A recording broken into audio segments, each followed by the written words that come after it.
Bonjour à tous, j'espère que vous allez bien.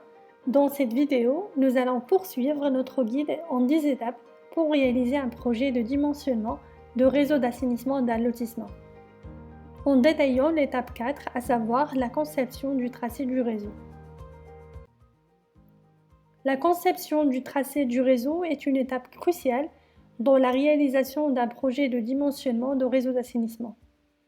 Elle consiste à déterminer l'emplacement des canalisations et des ouvrages annexes tels que les regards, les chambres de visite, les postes de relevage, etc.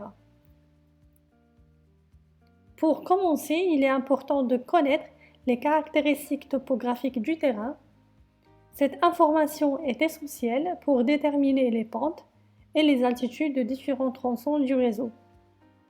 En effet, le dimensionnement du réseau dépend de la pente, de la section et de la longueur des canalisations. Le tracé du réseau doit également tenir compte des contraintes techniques et environnementales.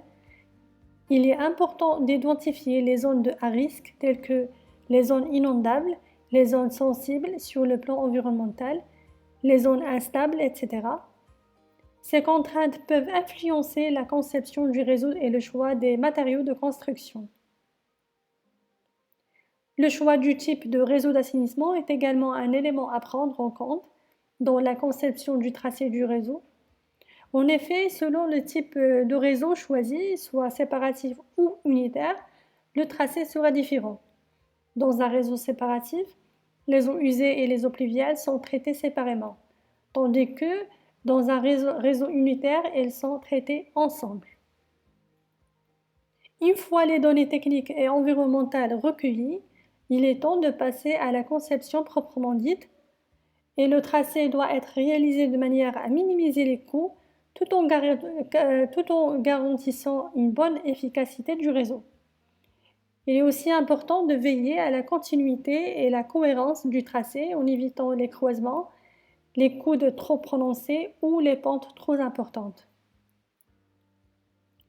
La conception du tracé peut être réalisée à l'aide de logiciels de conception assistés par ordinateur spécialisés dans le domaine de l'assainissement. Ces logiciels permettent de réaliser des simulations hydrauliques pour vérifier la capacité du réseau à évacuer les eaux usées et pluviales. Enfin, il est important de prévoir des ouvrages de régulation et de contrôle tout au long du tracé du réseau. Et ces ouvrages permettent de réguler le débit des eaux, de contrôler le bon fonctionnement du réseau et de faciliter les opérations de maintenance. En conclusion, la conception du tracé du réseau est une étape fondamentale dans la réalisation d'un projet de dimensionnement de réseau d'assainissement.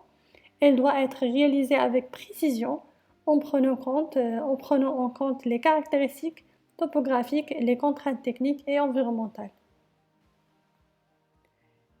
Voilà, nous avons détaillé les informations nécessaires concernant l'étape 4, conception du tracé du réseau. Cette étape du guide en 10 étapes pour réaliser un projet de dimensionnement de réseau d'assainissement d'un lotissement. Et dans la prochaine étape, nous allons voir ensemble l'étape 5, à savoir dimensionnement des canalisations.